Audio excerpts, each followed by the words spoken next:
I don't know, 40 people, I guess. And a lot of them have never seen farm animals before, and some have. Some of the kids were scared, some kids weren't. But it's always a wonderful time when we have field trips.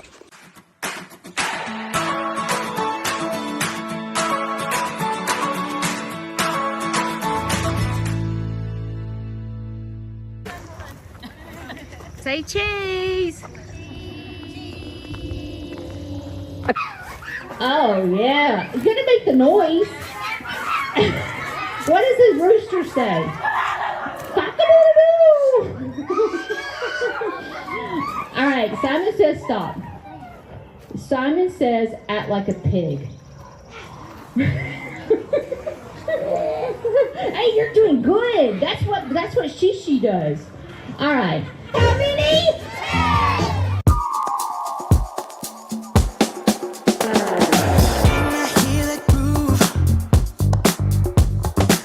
About me and you, things we used to do, it's all in the past now. When I hear that song, I just want to sing along. A little red-headed girl that liked to dance and twirl, y'all. She had big dreams of being on Broadway, but life took a turn, and soon she would learn to love wearing overalls and pitching hay. See, it all started when she married a man named Steve. Together they decided that fresh farm eggs were in need. So off to the market to buy a few chickens. Judy's love for the farm life was pretty clear. See, it all started simple and very small. I didn't mean to get them all. Judy just wanted a few Easter egg hands, but she kept getting more and more. Oh! Am I not getting fancy or what? Okay, that is a sneak peek preview of Saturday's video. It's about my field trip. So I hope that you guys enjoyed that little clip. I'm trying to get all fancy and professional. Am I killing y'all? Am I killing y'all? I'm also live on Instagram right now. We're trying something new. So I'm on Facebook, YouTube, and Instagram. So did y'all like that? Was that fancy or what?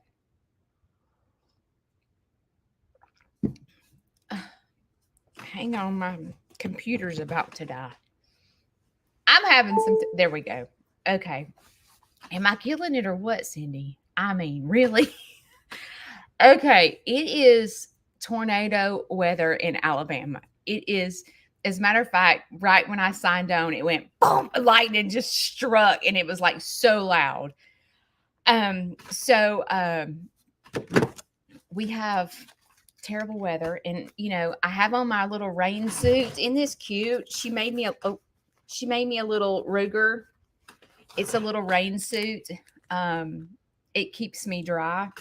So Kayla and I did prepare for this weather. Kayla did some cleaning out of the barn, and she gave every one of the animals fresh water. And then last night I went and got hay and put it in the barn. So all the animals are taken care of in the storm. So they will stay in the barn, and you watch.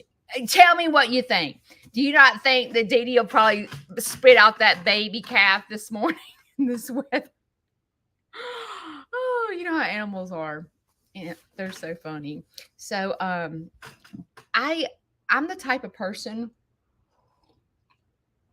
that I will sleep through a tornado. So I have no idea if the weather was bad here last night, because I'm going to sleep through it. So, anyway, thanks for joining me this morning. Yes, I did a surprise live just because I felt like that I owe y'all a big thanks, and I wanted to tell y'all why. I'm going to get ready this morning. I'm really not sure why, because I'm going to go out there, and maybe I shouldn't do my hair. I'm thinking out loud. I don't think I'll do my hair. I'm going to get soaked, right? And I have to say something real quick while I'm thinking about it. If you are a farm and you have this wonderful poncho or raincoat that you would recommend to me that has, this is what's happening, is the ones that I have, like the hood is way too big. So then the hood comes to here and I can't see. And then I'm trying to pull up my hood to try to see where I'm going. And I hate it. I need a fitted hood. And so if you are a farm and you have a poncho or something, will you please send me the link? Because I desperately need a poncho or raincoat, but y'all know I'm all about cuteness. So I need something cute. I can't have just a plain clear poncho. I gotta have something cute. I don't know, a polka dot, something. So if you have some type of recommendation that you can make to me about, and Kayla, about a raincoat, a poncho, or something, please. I feel like I need one that has elastic right here. You know what I'm talking about? So that it stays like this and it doesn't do this.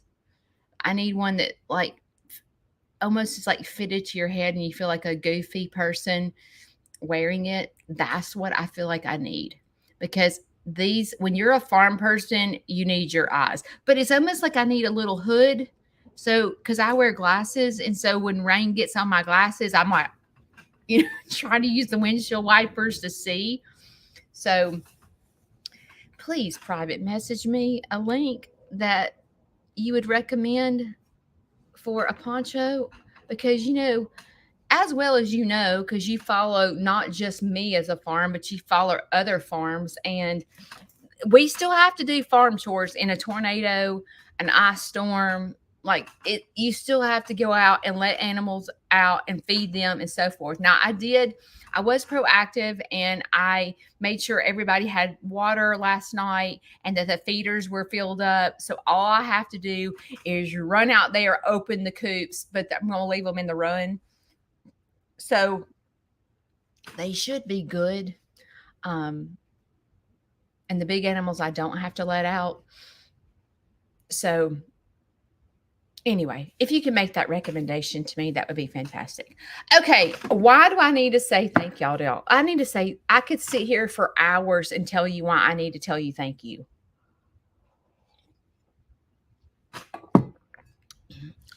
Let me stop for just a minute. My phone is on Instagram, and my phone is resting on my moisturizer. So I'm going to have to move my phone. Hang on. If you're on Instagram and joining me, thank you for joining me.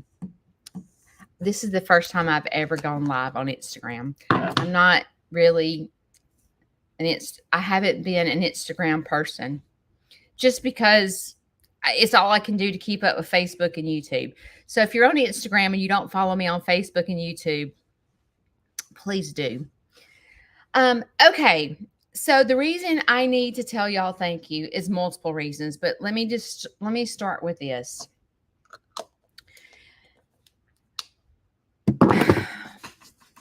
Y'all know this, I've said this, but I didn't say, I think I'll get some animals and start a petting zoo so I can stay home with the kids.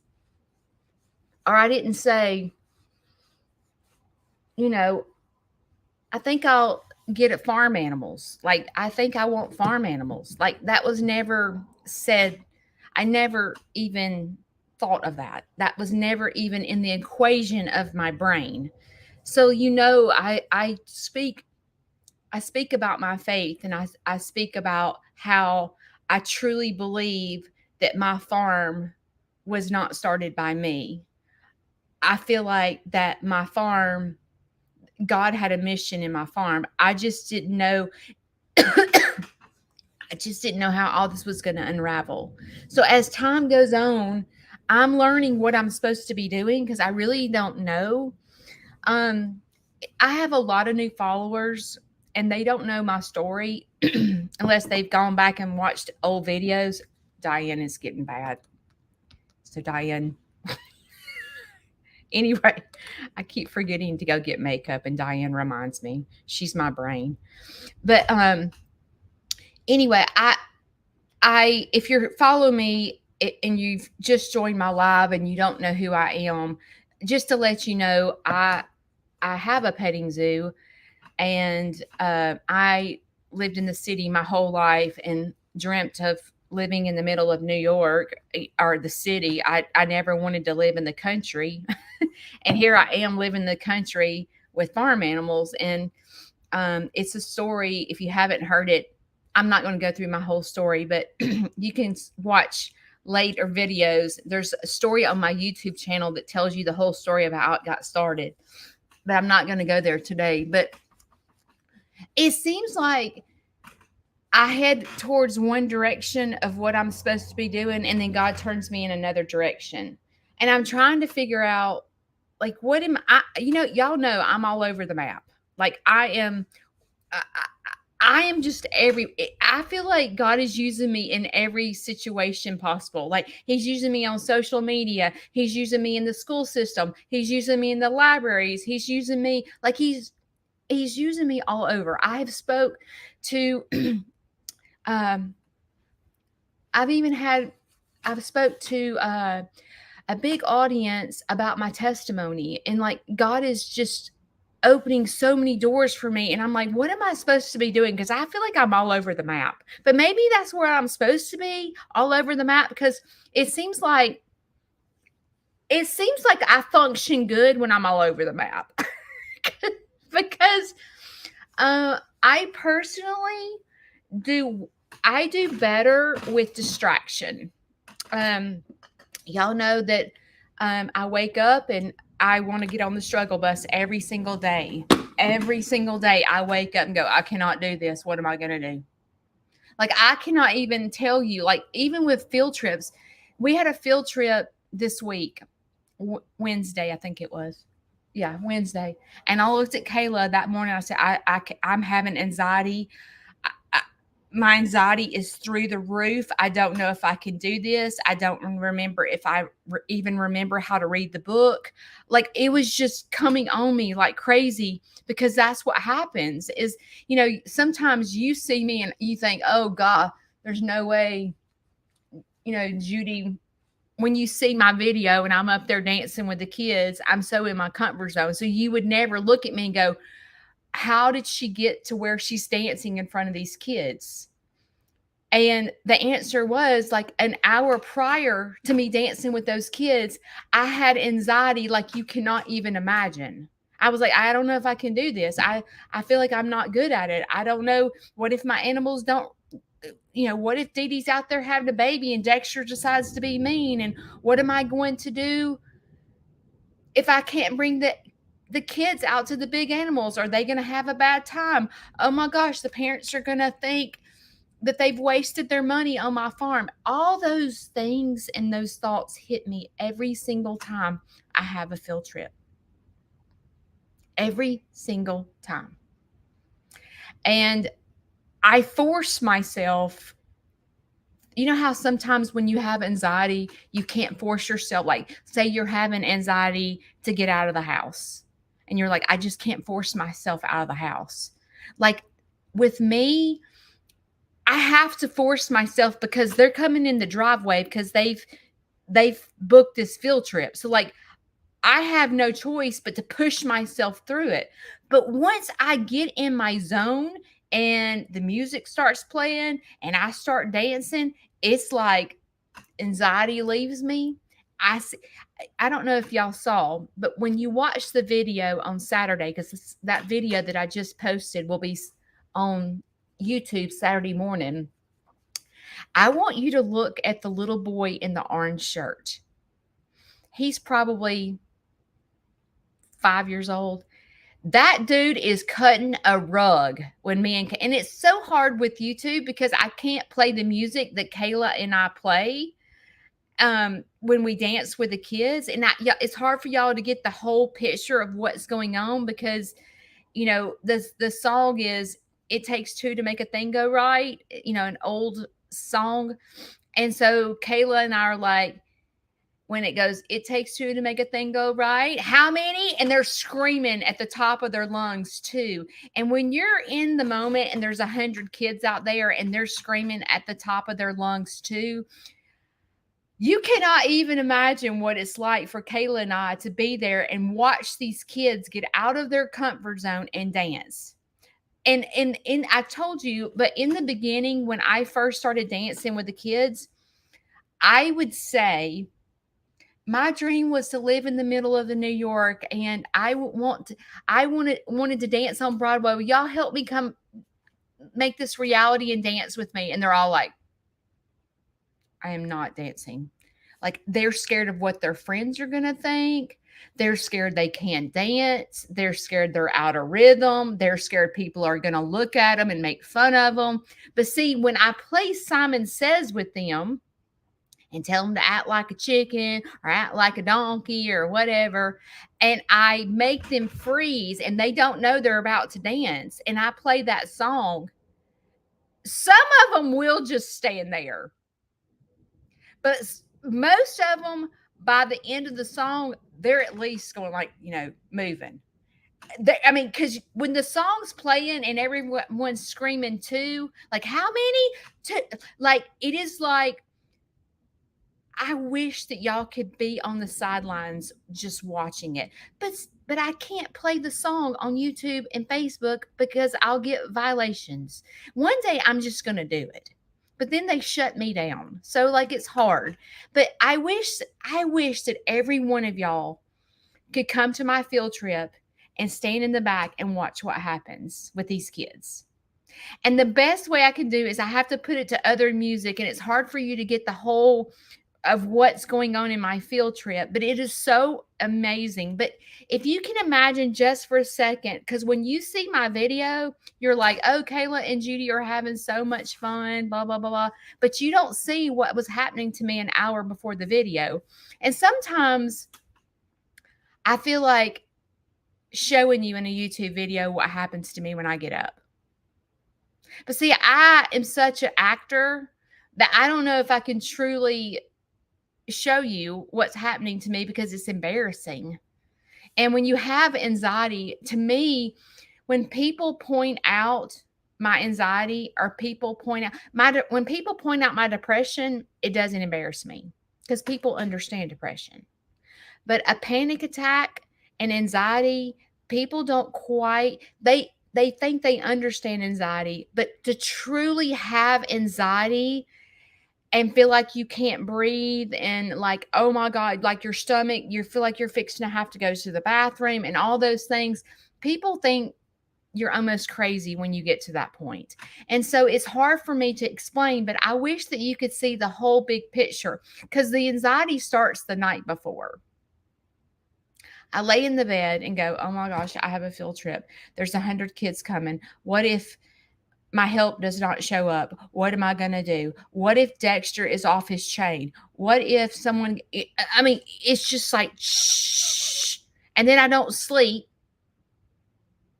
And then I'm running around in the morning trying to do farm chores, which means my heart rate is speeding up because I'm running 90 to nothing. And then it causes me to not feel like I can breathe. And then I get scared. It's just bad. But when you see the whole picture, it looks like that I don't suffer with that. And so if you're to the point where you are like me and you think that you're like crazy or you think people don't understand, just know that I do understand. I do. Even though you see me doing all the things that I do, I can't go to church. I feel like I can't breathe. Like I can't go sit in church. But it's crazy. This is what happens with me when I'm in charge of something. When the thought, if I'm not teaching aerobics, I can't go to the gym. My anxiety is so overwhelming that I cannot even walk into the gym because I feel like I can't breathe. But if I'm teaching aerobics, and I'm forced to teach and there's people waiting on me, I can do it. So I guess if I was the preacher, I can go to church. But like, I feel like I can't, like, I feel like this. I don't want anybody looking at me like, oh my gosh, please do not talk to me. Please just don't tell me you're glad that I'm new and I'm here. I can't handle any of that. Seems so silly, doesn't it? But I can't. I literally cannot handle any of that. So, like, when I am in charge of something, it's almost like I have to be forced to do it because I'm embarrassed to sit it out. You know, Judy, there are 40 kids that are fixing to come on a field trip. You better get it together quick because you can't let these kids down. So it forces me to just do it. And once I do it, I'm fine. But it's like the ramp up to do it, it kills me. Anxiety is terrible.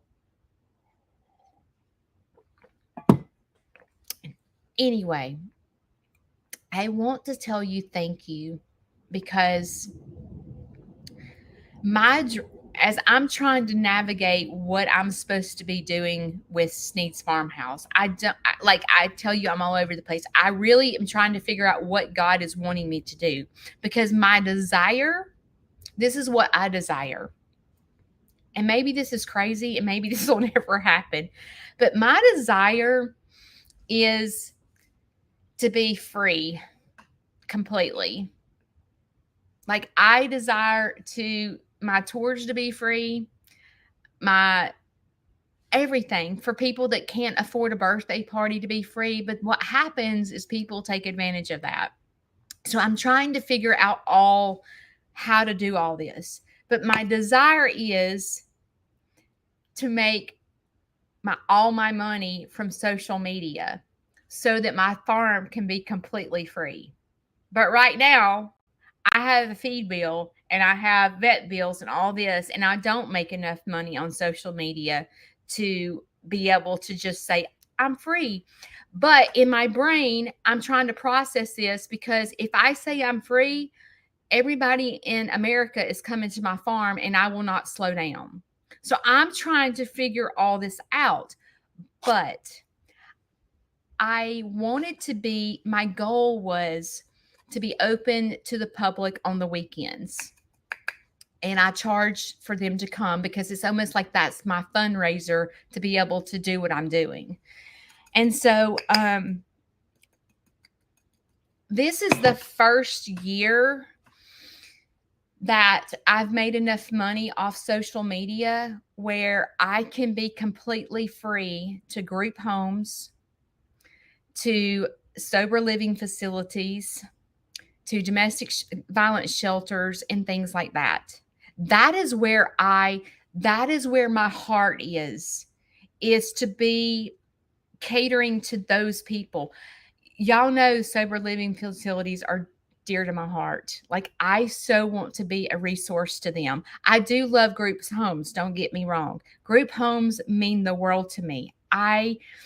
When I do group homes, it is like the most amazing experience I've ever experienced in my life.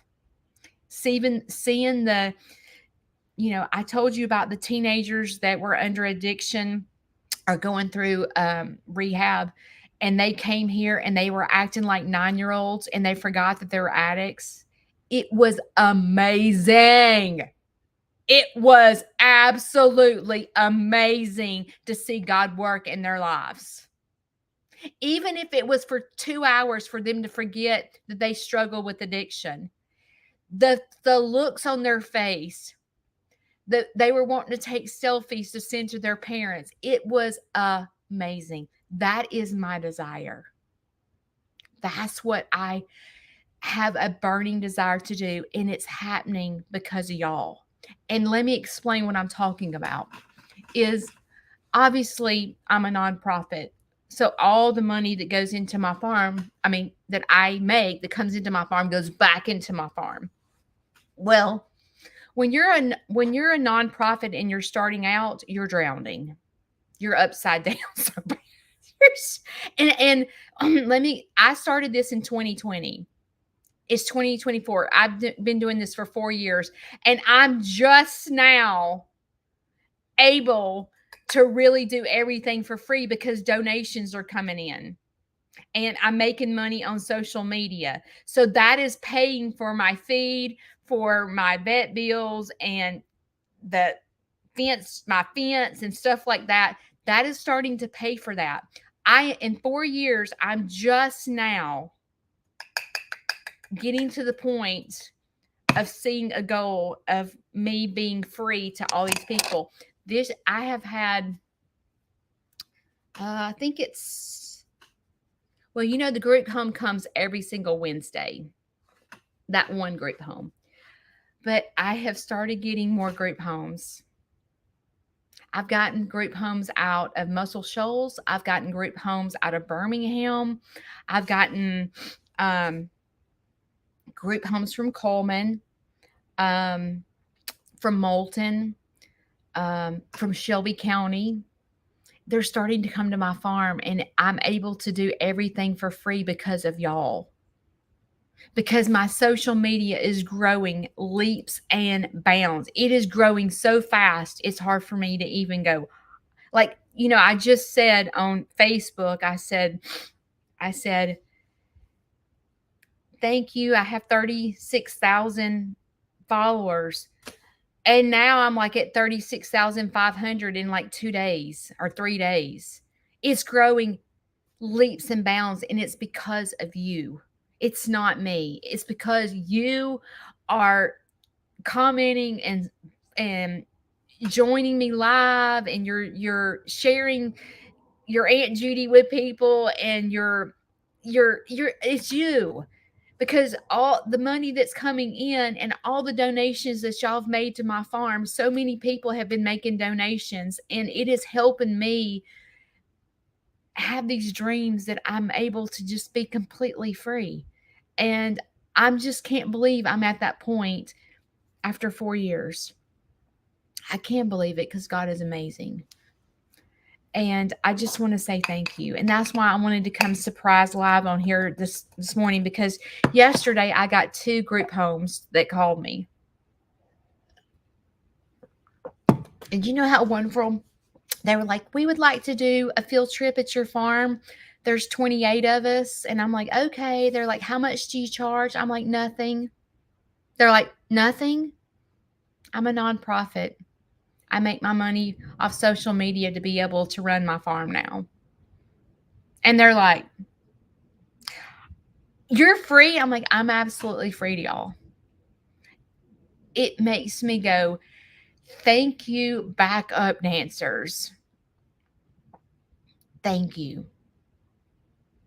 Because this is not, yes, I show up every day sending y'all, posting and doing videos and keeping y'all up to date with what's going on my farm. Yes, I'm disciplined to do that, but it's y'all that keep it going. It's not me. Y'all show up before I'm even here. Y'all are rocking the house with Sneed's Farmhouse. I told, I see yellow, but I don't know why it's yellow. Oh, thank you. Thank you so much. It doesn't say your name, but thank you. I've sometimes I repeat myself, and if y'all have been with me a while, just bear with me, because there's new people on here. But this time last year, it was April. I'm gonna see. Oh, I can't use my phone. I'm on Instagram. It was after Petals from the Past. I think we had Petals from the Past, I think around the 3rd week in April. And then Jason and Brooke came to my farm that Monday. And Jason and Brooke sat me down and said, because they were getting mow. And they wanted to meet,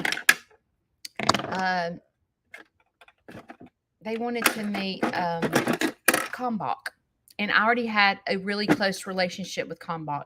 And they wanted to meet Kalmbach because they were Kalmbach fans.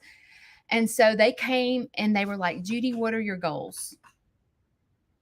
And I said, this seems crazy, but if I can make enough money on social media just to pay for my feed and my vet bills, I would be so excited. And they were like, how much does that cost? And I'm like, Well, my feed is at least 800, but that don't include my hay. So I'm going to say somewhere around $1,500 a month for my feed, my hay, and vet bills. And they were like, we're going to help you. And I was like, who does that? What big channel cares about this little bitty girl in Coleman, Alabama, that they would want to help me?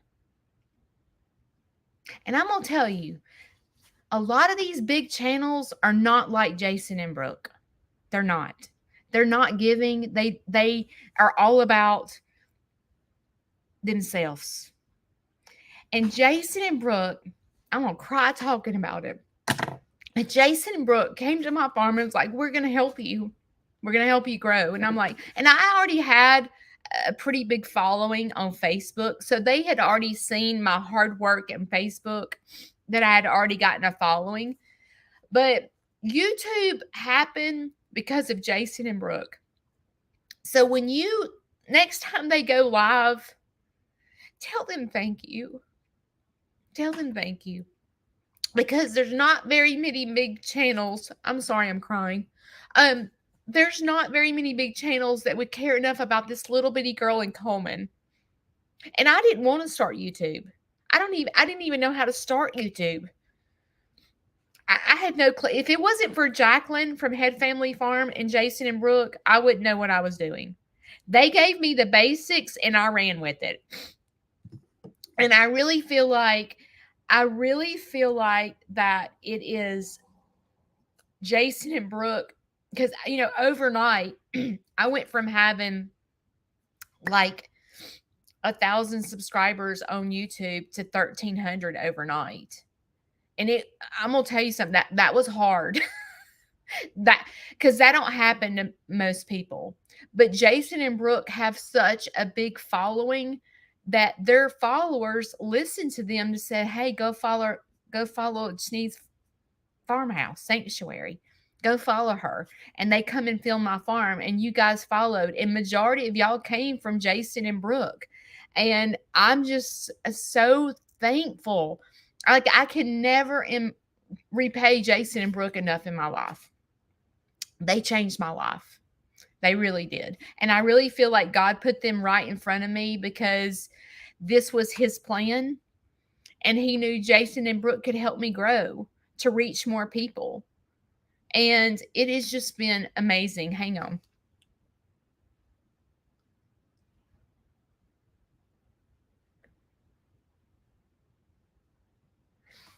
So if you're on Instagram and you do not follow Jason and Brooke, it's Cog Hill Farm. Amazing people. You should go follow them. They are amazing. I'm on Instagram too. Anyway, so after 1 year, it's taken Jason and Brooke, what? I can't remember when he left his job. Was it a year or two ago?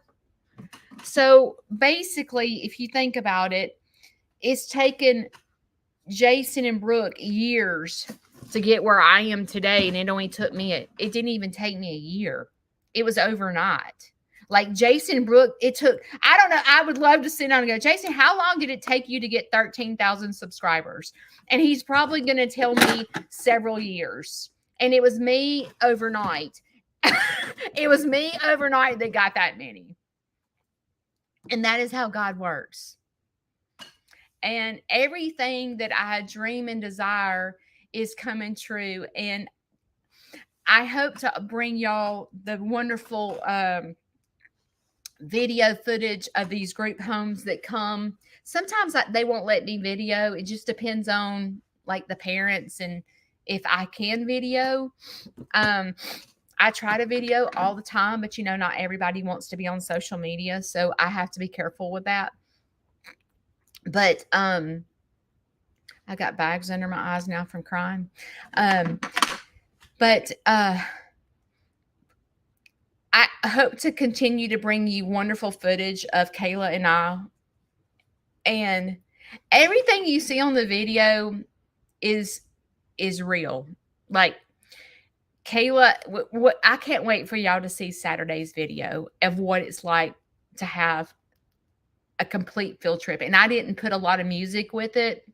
I let you hear what they were saying and what they were asking us and so forth. And it is life changing. I'm speaking for Kayla, but one day she's going to come on here and talk. But it is life changing for her, and it's life changing for me, and it's life changing for Shane and Larry too. Even though they don't actually do the field trips, I'll just tell you in the video you'll see. But how did Kayla and I manage Larry on top of a field trip? I told you guys, Kayla and I are team tagging. It's like yesterday, I was kind of quiet yesterday. And the reason I was quiet is because I had contractors at my house. And so I was, to make a long story short, so the people that was going to do all the work on my house yesterday, he calls me on the phone and he said, we're not going to be able to do the work on your house because the contractor said that Coleman's too far away from him to do the work. And I'm like, well, what does that mean? And they were like, you're going to have to find your own contractors. I'm like, are you kidding me? I've never done this a day in my life. I don't know what I'm doing. So what has to be done? So the yesterday morning, the actual adjuster from the insurance company came out here, and we made a list of who I have to call to get the repairs done. And basically I don't even know the right wording. I have to hire a plumber. I have to hire a HVAC person to do the duct work. I have to hire a painter, someone to do the baseboards, someone to lay the tile, someone to fix the sheetrock, someone to fix the toilet.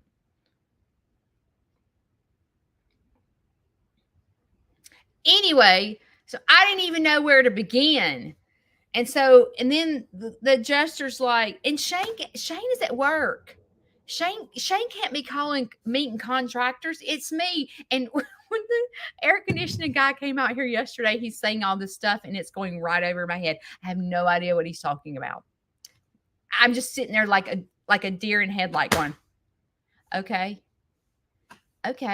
And Shane goes, what did the HVAC guy say? I have no clue. I have no clue. I don't know what he said. He went straight over my head, and I didn't want to say, I don't know what you're talking about.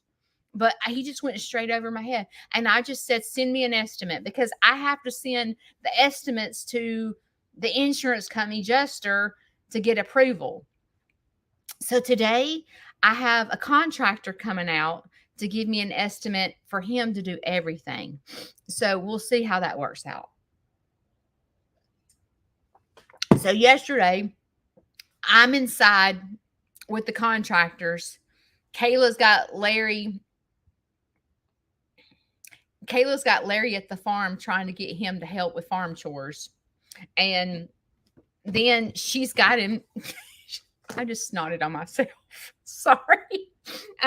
She's got him in the side-by-side driving the neighborhood. She took him. It's really cool because we can get on the side-by-side and go to the dollar store and not be on the main road. So she took him to the dollar store yesterday, and she took him to see an underground house, and she just had him on the side-by-side. And Larry had an absolute ball yesterday. And she could deal with him while I was inside dealing with the contractors. And then we flipped, and I'd go out to the farm and she'd come inside. So it's just been wonderful to have Kayla on board today. This is so crazy. Larry bought his car from Albertville. Albertville is over an hour from my house.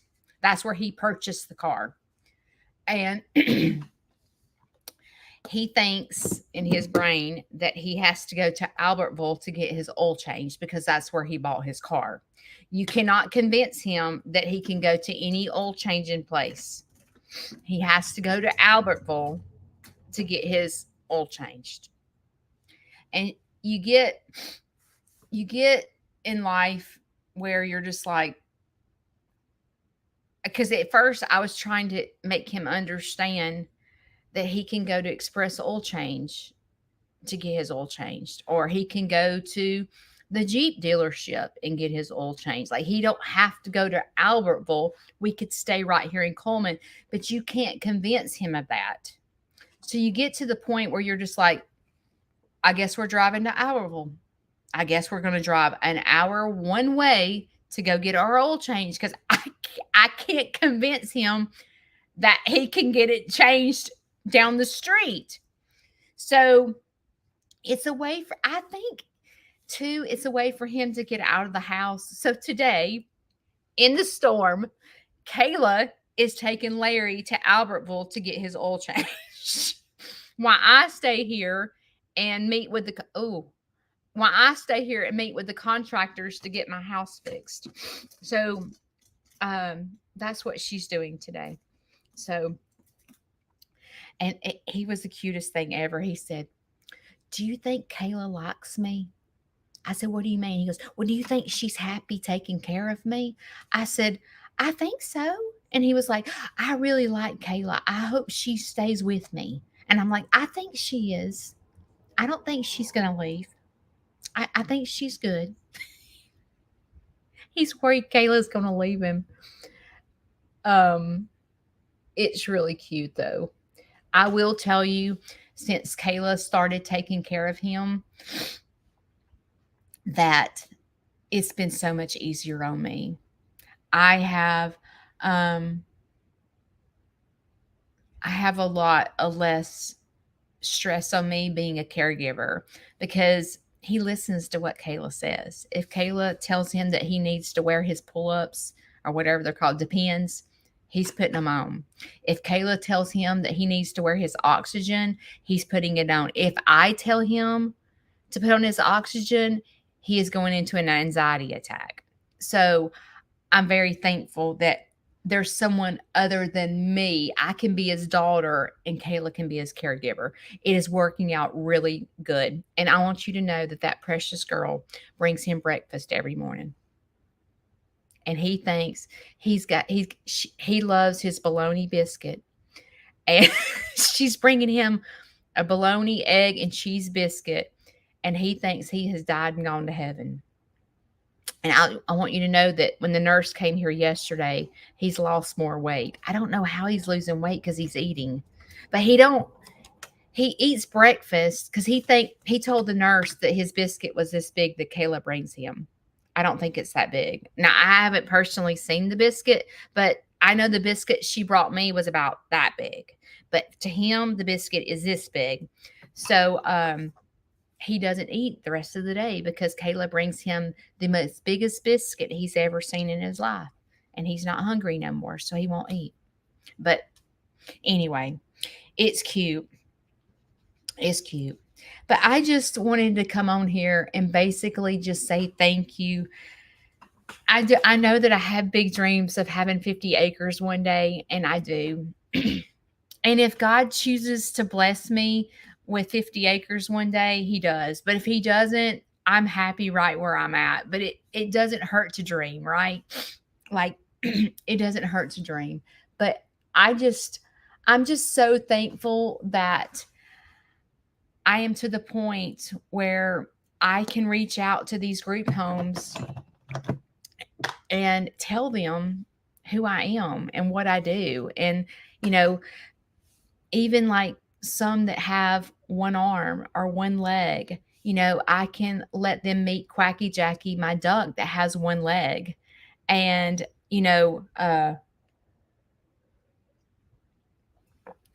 what an inspiration is for them to see an animal that's just like them, that she doesn't give up. So,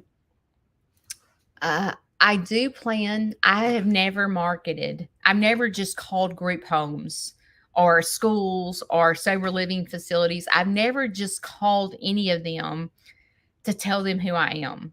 Number one, because I just hadn't had time. But I do plan, when my life slows down a little bit, I want, I'm real, sober living means a lot to me. So I really would like to call on some sober living facilities and tell them who I am and tell them that I'm free to their facility. Um, I hope to reach more group home, sober living facilities. I really do.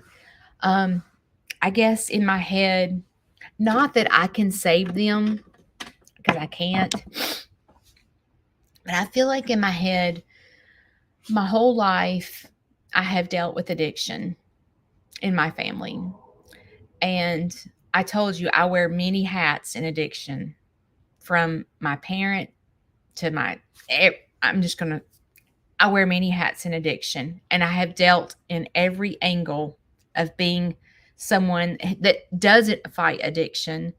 I have been the victim of addiction. And I went through a program called Al-Anon that changed my life. It took me two and a half years to go through Al-Anon, and it changed my life when it comes to addiction. And I'm going to tell you, if you're a loved one that has family members or friends with addiction, I'm telling you that you need to go learn about addiction. Because it's easy for us to say, stop doing drugs. You're the one who has done this to yourself. You're homeless because of the choices you've made in life. Like, it's easy for us to just hammer down on them. But you need to go learn. Even, let's just say not addiction. Let's just say you have children or family members that fight some type of something, because we all fight something, right? You need to go learn about that disease. Instead of being judgmental and trying to tell them, because we think we know. We think, you fight an eating disorder, just stop. You fight depression, just stop. Why are you doing this? You have anxiety, stop. No, you need to go learn about anxiety. You need to learn about triggers and you need to learn about PTSD. You need to learn what happens to people with PTSD. You need to learn what happens with your loved one that's in addiction. You need to understand the disease and what you can do as a mother or a sister or a daughter or whatever. You need to learn what you can do. What is your role in the addiction? Because you have some type of role in that addiction. You do. Whether you're an enabler or what, but you've got to learn about their disease in order to get better. And you have to learn to separate yourself, even though I have some, I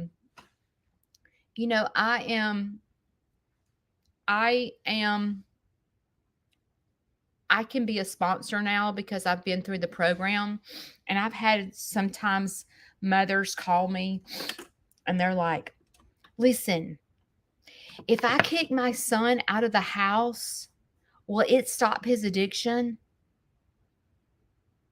And I'm on the phone going, honey, what are your reasonings for kicking him out? To get him to stop? And I have to say, there's nothing you can do to make your daughter stop doing drugs. And that's not what the mom wants to hear. That mom loves that kid so much that she will do whatever it takes to get that kid to stop. And when you tell her there's literally nothing that you can do to stop her kid from addiction, it is depressing. But wait a minute, if I stick them in this rehab, it'll stop. If I kick them out of the house, it will stop. If I cut off their money, it would stop. No, it's not. It is not going to stop. What you have to do is take care of you. And baby, you're at step 1 in Al-Anon. You're at step 1. You didn't control it. You didn't cause it. You can't cure it. And when someone tells you that as a parent, you're crushed, because you will go to the ends of the world to save your child from addiction. And when they tell you that you can't save them, we as moms want to put a band-aid on everything. Moms can fix anything. Moms can literally fix anything that happens with their kid. And when you tell us that we can't fix our kid, we don't believe you. And it takes the parent crashing down to go, I've tried this, I've tried this, I've tried this, I've tried this, and nothing is working. What do I need to do to put a band-aid on this? Because it's not working. Nothing.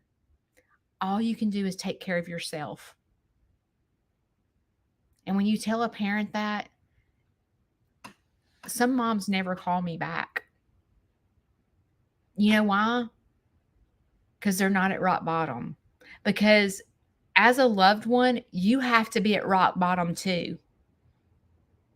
And you will sit and take abuse and take abuse and take abuse and take it because it's your child or your father or your mother or whatever. And you will take the abuse because you want to fix them. And you find yourself, okay, if they'll just go to jail, if they would just get arrested and go to jail, it would stop it. No, not necessarily. So I just encourage you as your loved one of whatever person that you deal with addiction, I really suggest that you go fix you. Because I'm going to tell you something. Preaching stick. When you begin to fix you, they're on the sidelines watching. And when you get out of their business and begin to get healing yourself and learn how to be happy, how to close your eyes at night and go to sleep, not scared to death that your kid or your dad or whatever is about to die. When you're actually able to get yourself away from all that and work on the things that you need to fix, because believe it or not, there's things you need to fix about you. Sure enough, there's addiction in yourself. What do you fight? Is it overeating? Is it caffeine? Is it worrying? Is it anxiety? There's things that you deal with. There's PTSD that you deal with that you've never dealt with from childhood. And that person may be triggering you for crap you've not dealt with since childhood that maybe you had to deal with your parents. And it all surfaces when there's chaos going on and you don't have balance in your life. Every bit of it will surface. So if you want to fix someone else, go fix yourself. Go fix yourself. And I'm going to tell you from experience, when you fix yourself and you get yourself healthy, it becomes contagious because your friends start going, she looks so happy. Oh my God, what is she doing? Oh, it must be her husband making her happy. Really? You think it's my husband making me happy? It's because I stopped everything I was doing to fix me. I said, you know what? Let's get this notebook out because there's about 45 things that I literally hate about myself. And I started writing down everything that I hate about myself. And one by one, I was checking them off. Now, listen, it did not happen overnight. So if you're looking for a quick fix, it's not going to happen. Quick fix does not work. It's going to take a long time. And listen, this is me personally, and I've said this before. Whatever you struggle with, you're never fully healed of it. It will, if you think that you are, it will creep back up in 0.2 seconds. Just take a diet, for example. Okay, I'm overweight. I need to lose weight. Okay, I'm going to get on Weight Watchers and I'm going to lose weight. And you are doing great. You are rocking and rolling and you're losing 30 pounds and everyone around you is going, you are so beautiful. You have lost so much weight. Oh my gosh, what are you doing? You look 20 years younger. And then you quit counting points. And here it comes.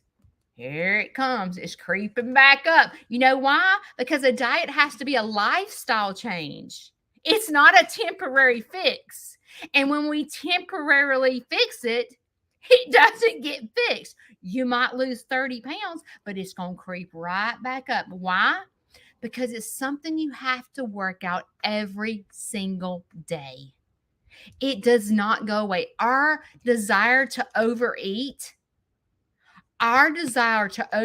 is always good. I'm a sugar addict. I'm all about me some cupcakes. I'm going to eat every one of them until they're gone. Like sugar is an addiction to me. One cupcake and I'm screwed for the next month. It's hard to get back on track.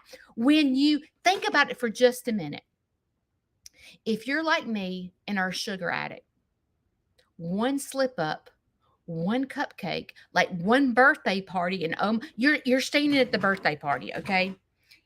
Here's the cake, and you're like, oh dear God, I cannot eat this cake. You're miserable because you're like, I cannot eat this cake because I'm on a diet. Oh my God. And you're like, I have to sit over here and sit it out and everybody's getting cupcakes and you're just miserable and your mouth's just watering. You're like, I just want one freaking cupcake, just one.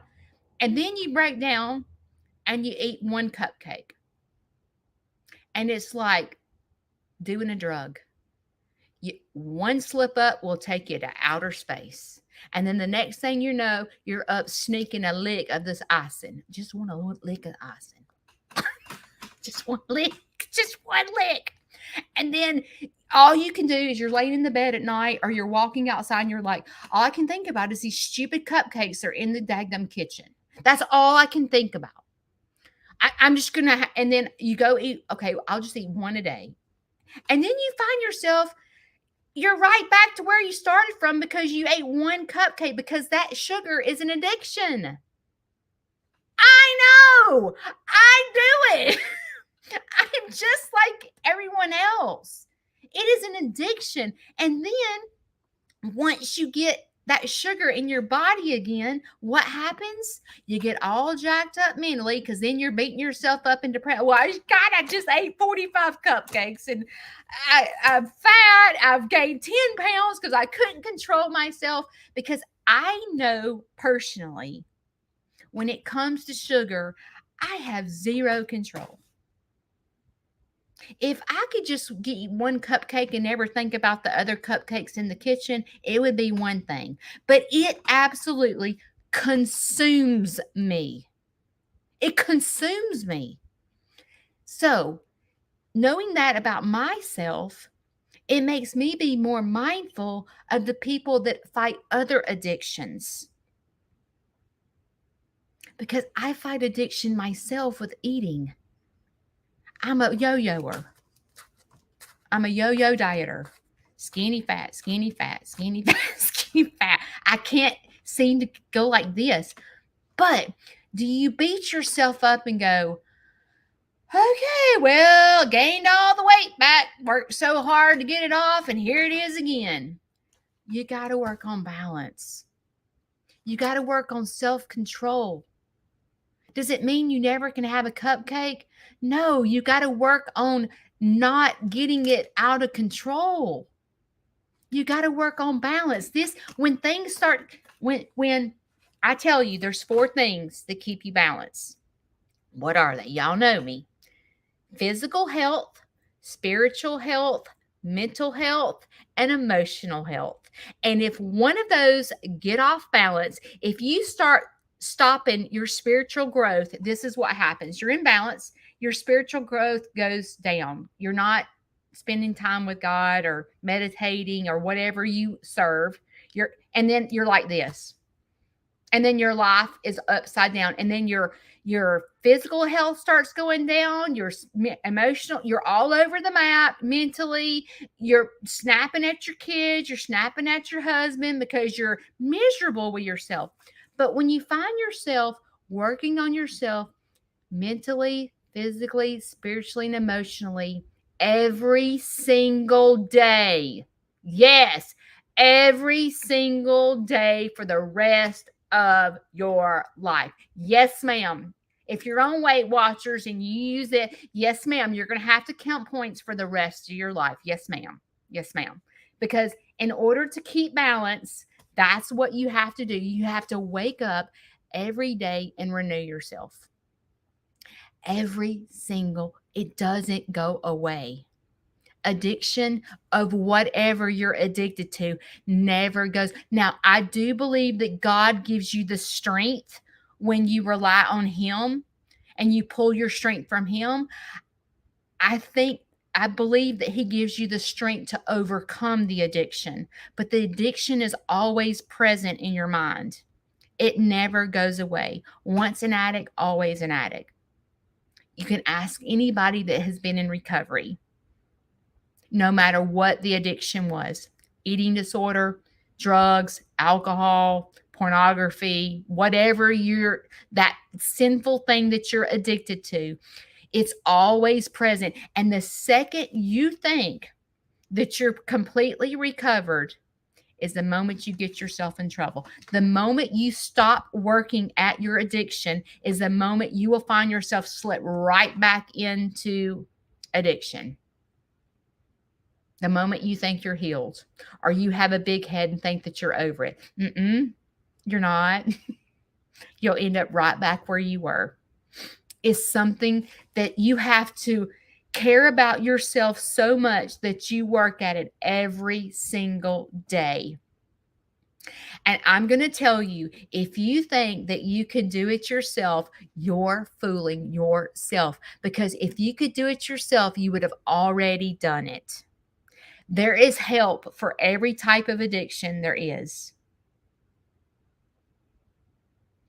I can't afford it, Judy. Well, you cannot not afford it. This is your life. And I'm telling you, when you start focusing on, oh, my kid's a train wreck. Oh, my dad's a train wreck. Oh, my friends are train wrecks. And so are you. You are a train wreck too.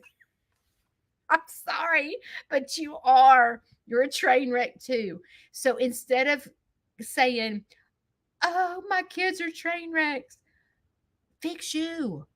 Because I'm telling you, I know this for a fact.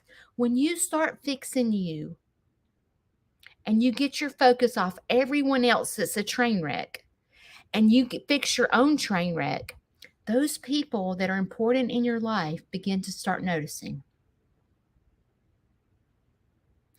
When you stop your yo-yoing diet and work on balance, people notice that. This is what, and you, when you lose weight, this is what you worry about. You worry about gaining it back. You worry about gaining the weight back. And then there's always those little people on the sidelines going, told you so, knew she'd gain it back. And then that makes you depressed. When you find balance and fix your life and work on yourself every single day, is the moment there's an awakening for other people. Because believe it or not, there's not people on your team. There are people on your team, but there's also a lot of people that are not on your, there's people that want to see you fail. And part of getting healing is to surround yourself with people that point you in the right direction. Sometimes those aren't family members. Sometimes those are complete strangers that you've never met, like people on my social media. Never met Jane a day in my life, but she points me in the right direction. So you've got to get rid of toxic people out of your life and keep yourself going forward. Wake up in the morning renewing yourself every single day. I don't know if you serve God. That's who I serve. I have to renew myself every day. You know, he talks about putting on the armor of God. Listen, you got to put on the armor because there is crap hitting you every single day wanting to destroy you. It wants to, I'm not even getting ready. I'm preaching so much. It wants to destroy you. It wants to tear you to pieces. And whatever you serve, whoever you serve, and I'm not judging you for who you serve. I just tell you what works for me. I have to wake up and ask God to help me get the strength. Y'all see what I do. I'm wide open. You know, I have to ask for strength. And a lot of people think, oh, she's so happy since she met Shane. And I'm not saying that Shane doesn't make me happy, but I am happy because I've worked my butt off. Okay. I have been in rehab. I have been in counseling. I have been through programs. I have worked my butt off to get to where I am today. I'm not saying that Shane doesn't bring me happiness. Shane is a human being. If you depend on a human being for your happiness, you're in trouble because a human being is going to let you down because we're human beings. They're going to I have to be happy with me. I have to do what I have to fix me. That's what makes me happy. Fixing me makes me happy in my marriage. It makes me happy with Shane because I'm happy. But the second you start depending on your spouse for your entertainment, for your financial support, for your what all the things that you depend on your spouse for. Can you imagine the amount of pressure that you put on your spouse when you're depending on your spouse for your happiness? They're like, you're wearing me out. like I'm just trying to go to work to support us. I got a rip in my.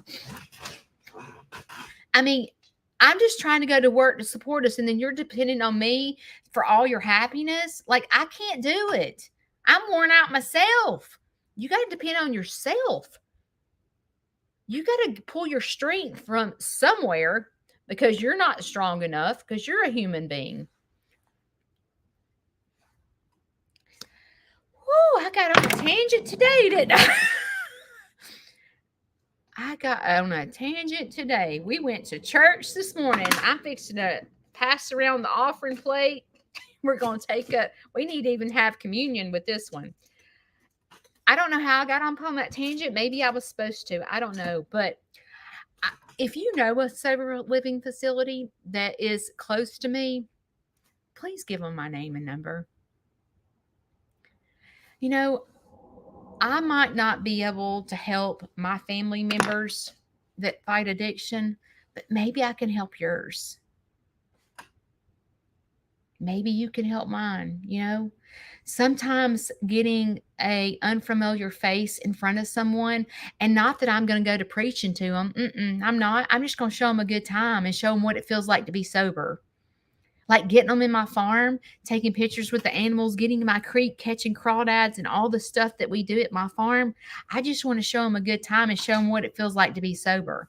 Show them the things they can do sober. You know, and it's not that I do this great thing, but my animals do. They get them to mindfulness. It does. It's a beautiful sight to see. It is so beautiful to see someone in addiction on my farm. My animals bring the good out in people. My animals it makes you want to be a better person when you leave my farm. And it's not that I'm doing something. I'm not. I'm broken too. It's the innocence of an animal. The animals don't judge for addiction. The animals don't call someone out because they're crazy. An animal loves. You know, laying on the ground with Shishi, talking about her being pregnant. When a person goes, can I just lay on the ground like you with Shishi? She'll let you. Go over there in the corner with Shishi and lay on her. Y'all can have a conversation. She'll listen. And when you see that person over there laying on the ground with Shishi, and they're just in conversation with the pig, okay, they forget that they're an addict. They forget that they have, oh, thank you. They forget that they have a big old fat power bill that they're stressed over financial reasons. They forget everything when they get in this farm and get in the moment. They forget everything about the outside world and see the beauty in what God creates. And it is absolutely amazing to see people in the moment. you know, seeing I mean, just like looking at my peacock and seeing the colors in a peacock, you know that's from God. A human, like when you sit there and look at a peacock fanned out and you're watching the girl prance around, like you're sitting here looking at God's work and you're like, He is amazing. I mean, look at this peacock, you know? Look at these pigs that are trained to sit. Isn't it amazing that God created an animal that's smart like this? I mean, a pig is so smart. It's amazing. Thank y'all for joining me this morning.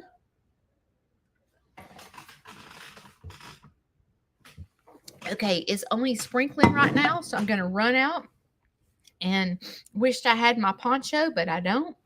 I'm going to run out there real quick, let the chickens out, not the big animals, let the chickens out, and then wait on my contractor to come give me an estimate so I can maybe get started on this house.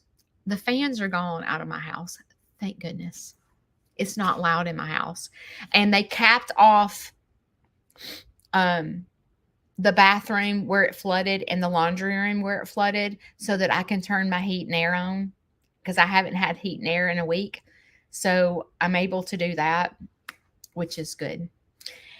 I hope that something that I said today, I hope that you heard, out of everything that I said today, I hope that you heard to fix you.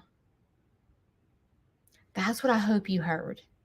And I hope today that you will get a notebook and write down everything that you would like to fix about you. Why am I scared of this? Why do I worry about this? All those things. Every Monday and Wednesday, we come on here live at 7 o'clock in the morning to talk about mental health things, how to better ourselves. It's a good place to come because everyone here is loving and caring. I'm going to try to go live on, I've never been live on Instagram before. So I'm going to start trying to add this to the Monday, Wednesdays at 7 o'clock. So mark your calendars because we will be live Monday at 7 o'clock talking about real life stuff and how we can change our lives. Thank y'all for joining me. In life, you have choices, right? You can sit it out or you can dance. And this weekend and today, I hope you dance. I will see y'all sometime this weekend, I'm sure. Bye.